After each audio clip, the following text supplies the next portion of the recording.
Almighty God, who, in thy infinite wisdom and providential goodness, hast appointed the offices of rulers and councils for the welfare of society and the just government of man. We beseech thee to behold with thy abundant favor us thy servants, whom thou hast been pleased to call to the performance of such important trust in the Commonwealth of Dominica.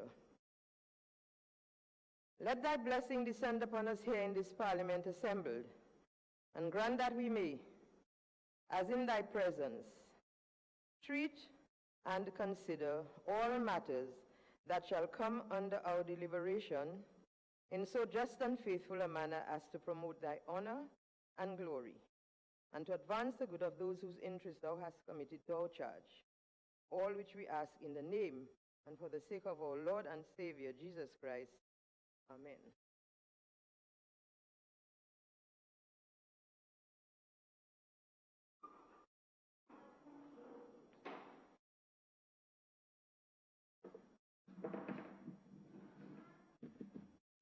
Good morning.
Administration of oath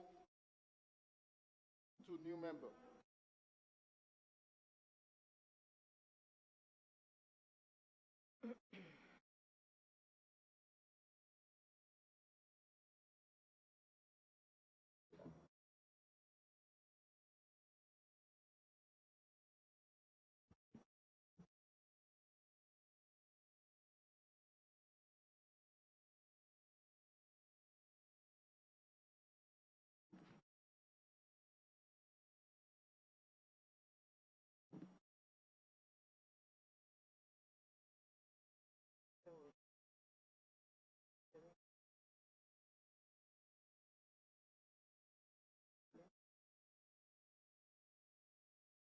I, Ronald Charles, do swear that I will faithfully bear the true allegiance to the Commonwealth of Dominica according to law.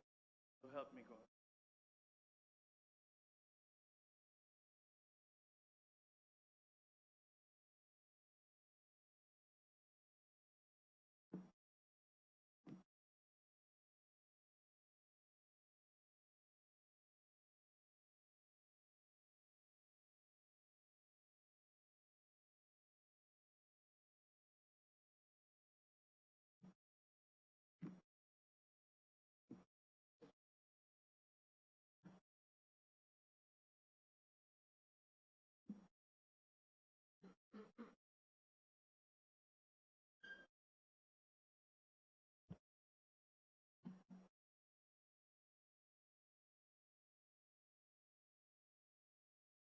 Obituary and congratulatory remarks.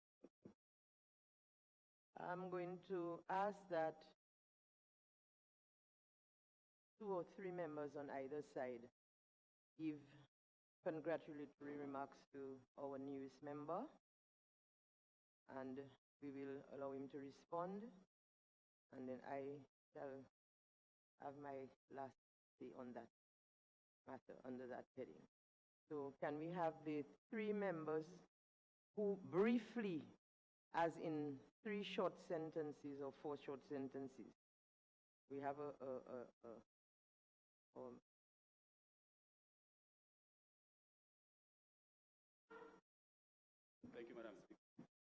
Madam Speaker, I would like to congratulate and welcome Senator Ronald Charles as Senator in the House of Assembly. As an attorney at law, we would expect and understand that he will quickly understand the rules so that he has a lot to contribute to Dominica as a whole, and that he might not be in here very long as a senator, because by the next parliament or so, by the end of the year, we expect him to be parliamentary representative for the Rosa Valley constituency. Thank you. Any other members wish to say anything? I'm speaking to and add my congratulations to the newest member of parliament, the Honorable Ronald B. Charles. I am certain that this gentleman is going to serve his people and country with distinction. And like my former colleague said, he's just preparing himself for a long stint in the Parliament of the Commonwealth of Dominica. Congratulations again, Mr. Ronald Charles.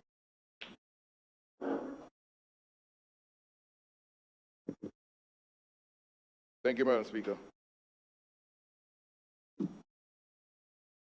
Before I offer my congratulations and best wishes to Senator, the Honorable Ronald Charles, let me just wish all members of the Parliament a very happy New Year and all the best for 2019. We are happy to welcome the Honorable Ronald Charles to Parliament of Dominica. He is an attorney by profession, a very outstanding community activist, and we are confident that he will do justice to the representational, the legislation, and the oversight responsibilities that we are called to this chamber, this honorable house, to perform. I only want to remind him that he must remain faithful at all times to the oath that he just took. And that oath simply says that he will bear true allegiance to the Commonwealth of Dominica according to law. True allegiance to the Commonwealth of Dominica according to law. So, Senator Charles, welcome, thank you very much. Madam Speaker, in his representational responsibilities, I hear there's a calypso going around the place now, talking about issues with rats in the city, rats in the valley, and so on. Ronald Charles will pay attention to all of that, and he'll ensure that no rats are eating anybody's cheese anywhere. He will do that as well because, as I said, he's an excellent, outstanding community activist. Madam Speaker, when I'm on my feet, just quickly, I wanted to, quickly, Madam Speaker, I wanted to offer our sincerest condolences to the family of Arden Shillingford, outstanding, long-serving public officer in the Commonwealth of Dominica, who started out in the public service way back in the 1950s, 1957, I think it was. He was at the tender age of 21 at the time, and served with distinction in the public service.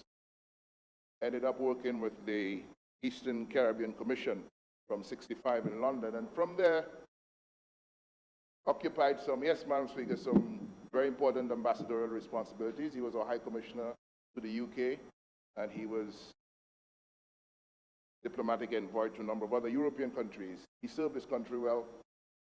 May his soul rest in peace. Our condolences. Thank you, Madam Speaker.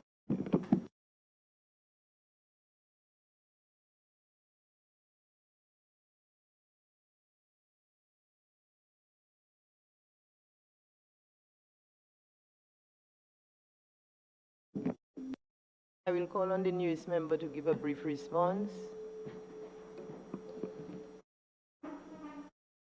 If it pleases you, Madam Speaker, it's a pleasure to be here this morning. Let me, first of all, thank the Almighty Yahweh for giving me the strength to be here. And let me extend that strength to members of the House, both from the government side and the opposition. Because it takes a lot to be here and to be standing here to serve people. I continue to do so in my capacity. I want to personally thank the Leader of the Opposition, Honorable Lennox Linton, for giving me that opportunity to serve at the highest level. My colleague from the Roseau Valley, or member from the Roseau Valley, and the parliamentary representative alongside the senator, it's a good reflection that from the highest level on both sides can be serving the people of the Roseau Valley. To me, that is good news. Madam Speaker, again, let me thank the constituents of the Roseau Valley. This is not And let me say that I will do my best, and as the oath said, I will do my best to represent Dominica, to represent this House, to represent the people of the Roseau Valley and Dominica by extension to my greatest honor, if it pleases.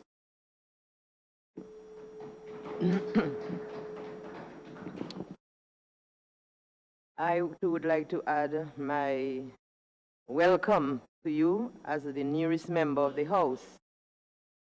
I recognize the fact that you're an attorney at law, and I'm really hoping that you can contribute to the understanding of the rules of the House and passing on this knowledge to your fellow members on your side of the House.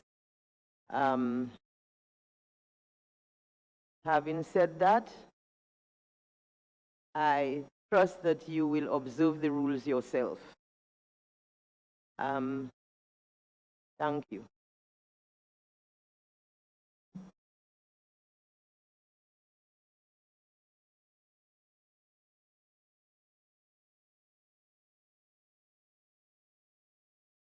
Confirmation of minutes of the meeting of Wednesday, 12th December 2018.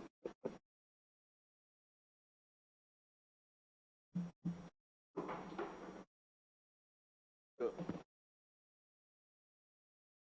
like to move that the minutes of the meeting of Wednesday, 12 December 2018, confirmed.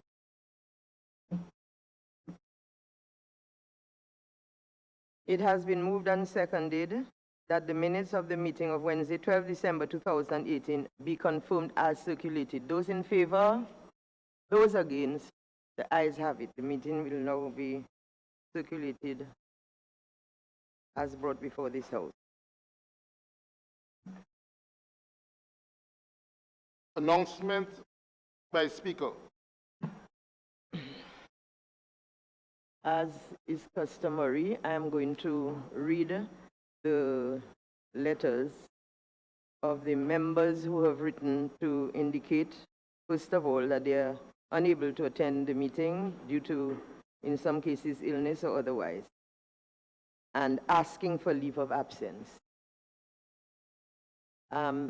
One such letter came to the clerk of the House from the permanent secretary of the Ministry of Small Business and Enterprise and Development, and asking for excuse for the Honorable Member Senator Rosalind Paul, Member of Parliament Rosalind Paul. She's asking for permission because she's been ill. I have another letter from Honorable Justin Charles, who is asking for permission to be absent, and her days coincide with the closing of the House. As a general letter that she wrote. Her PS, Mandra Fagan, wrote seeking permission on her behalf. Yet another letter comes from the Attorney General, who is asking permission to be absent as he's unable to be there, and he's asking also for leave to be absent. So they're all asking, indicating that they will not be there and giving a reason why and asking for permission not to be there. I also have another letter from the member, the Honorable Ivor Stevenson, through the PS of Health, and as usual he's asking to be absent because of his illness and ask, well, he's saying that he's ill and he's asking again for leave to be absent. No, these are the letters that I have received. Now, members would be aware that because of the fact we have had to bring in a new member, it is because another member is no longer with us. That, of course, would be Senator Thompson Fountain. Now,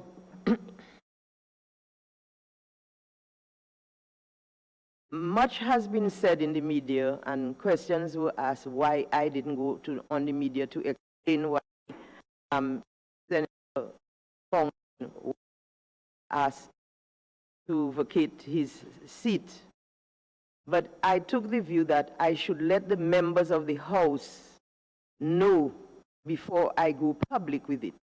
Now, as members should know by now, perhaps barring the new member, the question of leave not to be in the House, requesting leave or permission, is Standing Order 15(1) and 2. It's a two-part provision. Standing Order 15(1) says, any member who is unable to attend a meeting of the House to which he has been summoned shall acquaint the clerk as early as possible of his inability to attend. So that is requirement number 1, notifying the clerk of your inability to attend.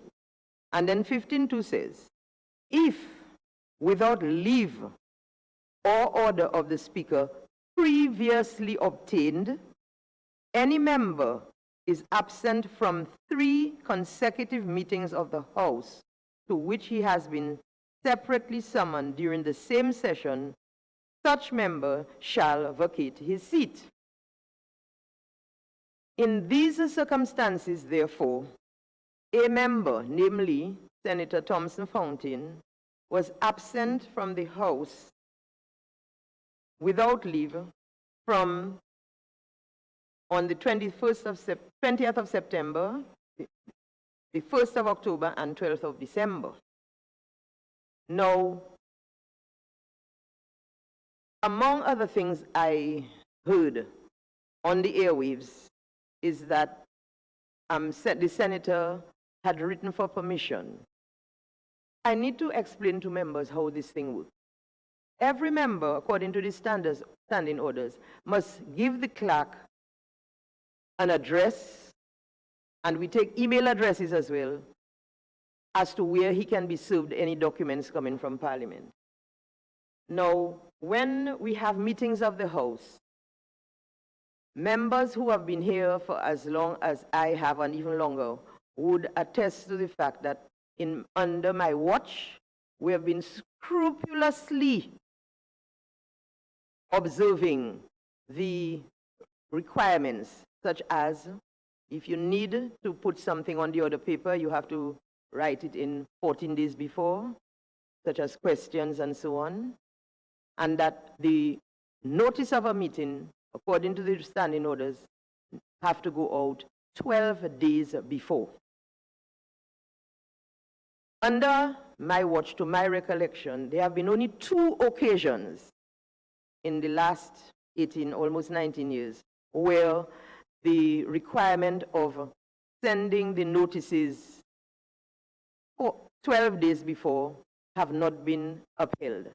That was year before last, when this House sought to extend the state of emergency. I think we sent it 3 days before, and recently, in the case of where the president was being re-elected, we sent it 2 days before. Now, when the police officers carry out the various, be it the notices or the order paper, they are given a form with all the names of the members and where they have to be located, and they go out with this and they come back and they swear that all the people have signed for it. It's in printed form. Any member who wishes to see can avail themselves. The clerk will make these forms available, copies of it for members to see how scrupulous we attend to this business of sending out notices, order papers, and other such documents to members. Okay? So when people say that they only got it 2 days before, there was only 1 or 2 such.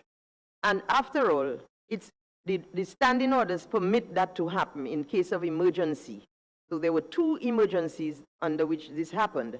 And so if a member chooses to live overseas and cannot get here in 2 days, I cannot be responsible for that. But in any case, it only happens once. So that what happened to the other 2 meetings that would make you flout the three meeting rule? So persons must understand how the rules are represented to them. The other thing is that as far as our records show, for the last 4 meetings of the House, at least, we received no letter from the member. Prior to that, the member, I'm talking about Senator Fountain, he wrote 3 letters simply informing the clerk that he will not be there. If you write somebody and tell them, I'm not coming, I don't think that you are even asking to be considered, to be asking for leave. You simply are informing the clerk that you will not be there. You have only therefore complied with part 1 of the 2-part order. The member has never asked for permission.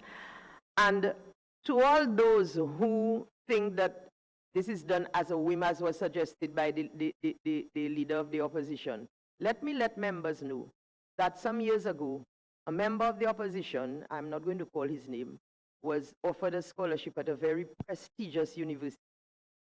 He wrote and he asked for permission to be absent for the 6 months, and it was granted. So it's not like, you know, I am withholding absent, and it's not that I want anybody in my house. My house is in Trafalgar. The newest member can tell you where my house is as the member of parliament, in case other people don't know. That is where my house is. This is the House of Assembly. And this is where the speaker, on the other hand, has to read the rules and interpret them. And it seems that people get these things confused. I wish they wouldn't. It's very unfair on both the lady who lives in Trafalgar and the Speaker of the House. Now, the last thing I want to do is to read to you how we went about setting this idea in motion for the members to be relieved. We wrote a letter to His Excellency informing him of the circumstances of the members' request for asking for the members' seat to be withdrawn. And I will read this letter and also the one that was sent to Honorable Dr. Thompson Fountain, the then Honorable. His Excellency's letter reads as follows. Your Excellency, I write to inform you that in accordance with standing order of the House of Assembly, Senator the Honorable Dr. Thompson Fountain was notified of meetings of Parliament on the 20th of September, 1st of October, and 12th of December 2018. The order papers of this meeting also attached to. Your Excellency, please be further informed that the Clerk of the House received no letter requesting leave from the Senator advising that he would not be attending the meetings of Parliament. He had been separately summoned. The Honorable Dr. Thompson Fountain, therefore, without leave or order of the Speaker previously obtained, has been absent from 3 consecutive meetings of the House of Assembly. In accordance with Standing Order 15 of the House of Assembly, seat of the member now hereby advised accordingly. His Excellency replied and did the other things in conjunction with this information. And that same day, I wrote Senator the Honorable Mr. Fountain to the usual address that we send his documents to. Take care of that, that is. Dear Sir, this letter serves to inform you that in accordance with Standing Order 15.2 of the Standing Orders of the House of Assembly, you, having been absent from 3 consecutive meetings of the House to which you have been separately summoned during the same session, are now required to vacate your seat. By operation of law, therefore, you ceased to be a member of the House of Assembly after the 12th of December 2018. I must also inform you that you will be required to return that portion of your salary for December 2018, covering the period 13th to the 31st of December 2018, which was overpaid to you. That was the letter that was sent to him. Of course, I have not heard from the senator by letter, but certainly I have received at least 3 voice notes of him on the airwaves, so I have a pretty good idea his reaction to his letter. Okay, so just recall again that members say where their letters, any documents they have to get from the House have to go, and we scrupulously, and anybody can examine that the person to which he asked his documents to go to, the person has signed for every one of them. So he has gotten his documents, and he did get them on time. And I repeat again, only 2 such went for 2 days. They were not consecutive. There were several meetings in between, so they would not have affected his missing 3 meetings as he's suggesting. That is all I will now say on the matter. Next item. Government notices.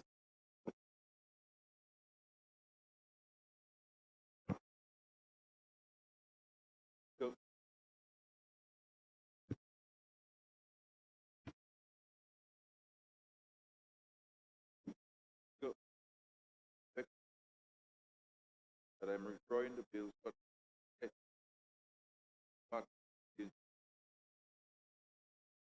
common report. So, standing. And just to clarify that the member can do this without a motion, I would have members have regard to Standing Order 67.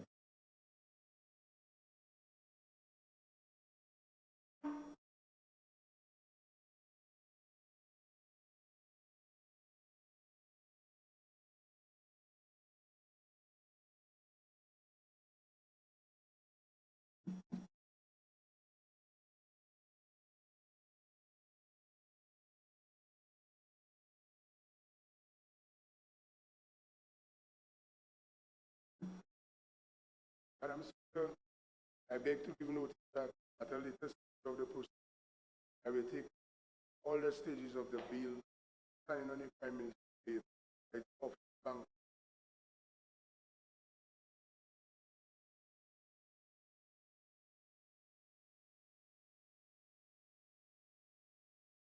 I will be taking all stages of the Fiscal Incentives Amendment Act 2019, standing in the name of the Honorable Prime Minister, Minister for Finance, Investment, Housing and Lands, on the order people.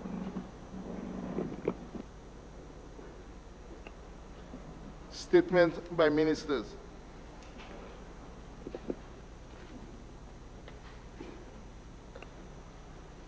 Introduction of bills.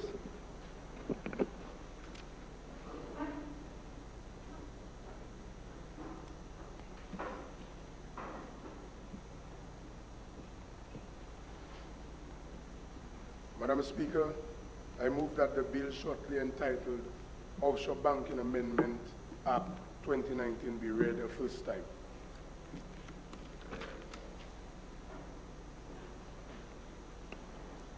Offshore Banking Amendment Act 2019. The bill has been read a first time.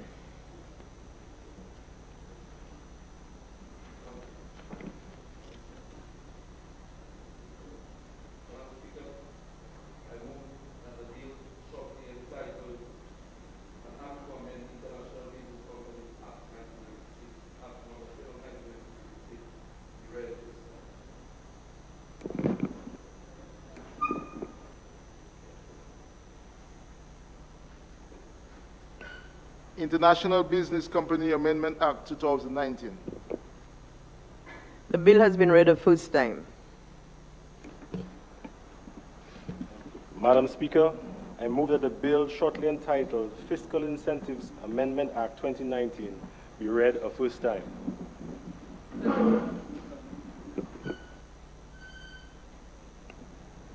Fiscal Incentive Amendment Act 2019. The bill has been read a first time.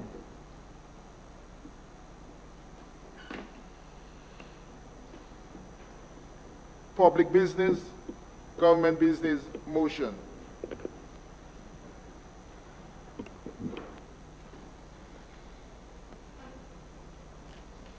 Madam Speaker, I move the second reading of the bill shortly entitled Offshore Banking Amendment Act of 2019.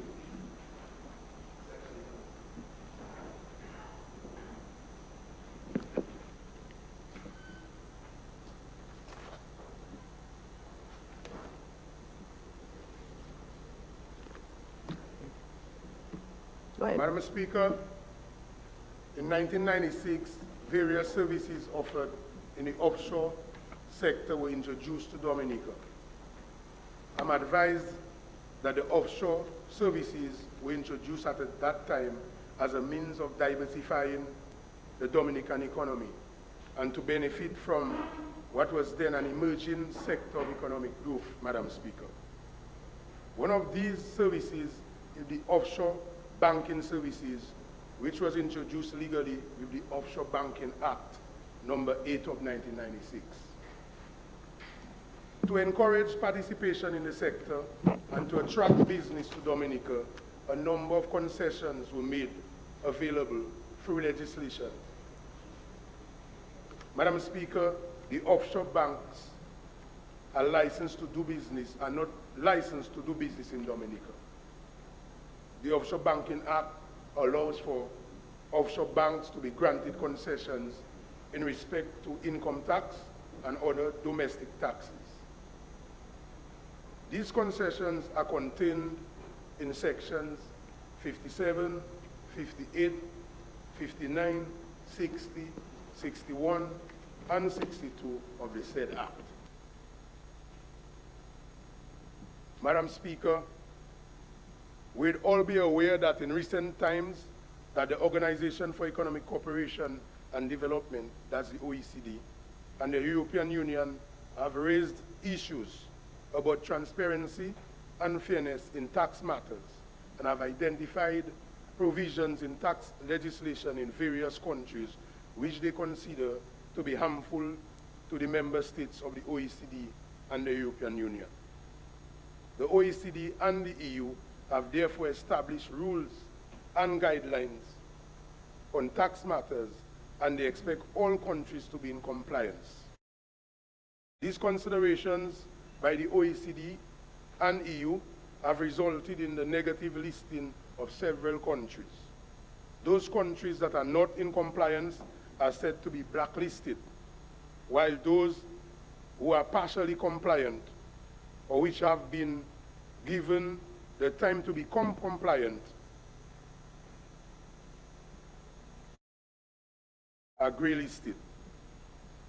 In that regard, the new clauses 3, 4, and 5 of the bill would instead amend section 57, 58, and 59 subsection 1 of the Act, which provides for exemptions to ensure that they are subject to a new section 59A. The new clause 6 would insert a new section, that is 59A, into the Act. This new section would instead immediately cease the exemptions for persons licensed from 1st of January 2019. People who were licensed after December 31st, 2018 would be subject to the tax laws of Dominica. New section 58 would allow the exemptions provided for in section 57, 58, and 59(1) to continue to apply only to persons who are already licensed at 30 December 2018. The new section, that is 59A, sorry, Madam Speaker, would also first end exemptions provided in Section 57, 58, 59(1) of the Act by year 2021. Licenses existence before December 31st, 2018 would continue to enjoy the benefits of the exemptions until their license expire or until 2021, whichever occurs first, Madam Speaker. From 2021, exemption would not be extended to any licenses. Exemption would cease to exist under the Offshore Banking Act. The new clause 7 would repeal section 60, 61, and 62. Madam Speaker, having said this, Madam Speaker, I wish to place on the record the precise additional amendments by reading in more detail. And I therefore read, Madam Speaker.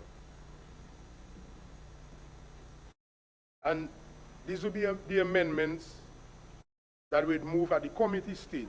But I think it will be prudent, Madam Speaker, for us to really at least clarify it so everyone here in this honorable house and also the general public can understand what we are talking about. Clauses 3 and 4, we say delete clauses 3 and 4 and substitute the following. Section 57 of the Act is amended in A, subsection 1, by deleting the word no and substituting the words subject to 59A, no. B, subsection 2, by deleting the word no and substituting the words subject to 59A, no. And C, subsection 3, by deleting the word no and substituting the words subject to 59A, no. In section 58 of the Act, we amend A, subsection 1, by deleting the word no and substituting the words subject to section 58, no. B, subsection 2, deleting the words is exempt and substituting the word Order, is please. subject to section 59A,